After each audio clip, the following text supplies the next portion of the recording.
trucks barely down the street with the brim pulled way down low. Ain't no sound but the sound of speed.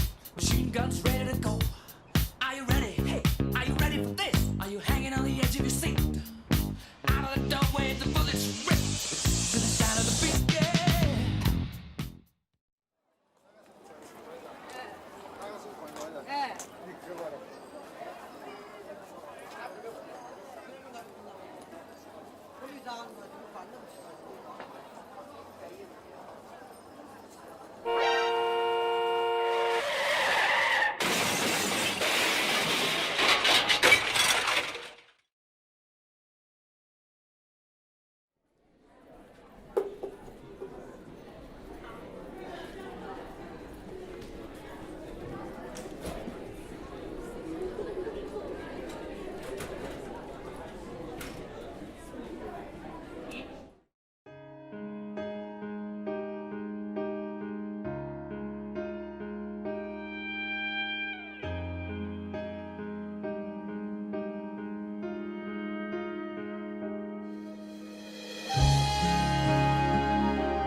Funeral lasts for 3 to 7 days. The family will mourn for 3 years. Guests of the funeral are not formally invited. The family remains at the funeral home for the entire length of the funeral. The men in the immediate family usually stay there for the whole 3 days.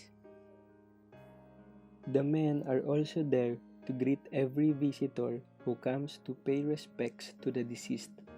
Greeting is in the form of a bow, which is then reciprocated by the guests.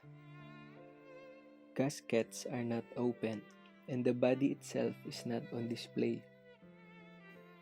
A picture of the deceased is set on a table and some special foods are placed in front of the picture.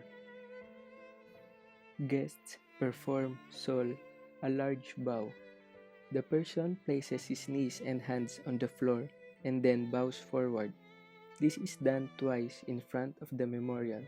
Visitor must then burn incense and do a small bow once to the family. Women either do not bow at all or bow in another way where they sit down cross-legged and then bow forward over their legs. Guests are expected to wear black or dark plain clothes. Bright clothes, especially red, are thought to be in bad taste. Women do not wear any jewelry or makeup. They also wear a traditional Korean garment called a hanbok. While hanbok comes in various colors, but only black or white ones are worn at funerals. Males in the family wear an armband and a special hat made from burlap. This allows the male family members to be easily identified as relatives of the deceased. Drinking beer and soju is common at funerals. Groups try to remember the deceased in a way to celebrate his or her life rather than as an extremely sad occasion. There are no traditional foods for funerals, specifically, so the meal on offer can vary. There may be Ryukgaejang, a spicy soup with beef, tudok, Korean rice cakes or favorite menu items of the deceased. On the final day of the funeral, there usually aren't as many guests. A small final ceremony takes place with just the immediate family, and then the body can be transported either to a crematorium or to a gravesite. One of the relatives would then take a coat of the deceased to the roof of the house and called out his or her name 3 times.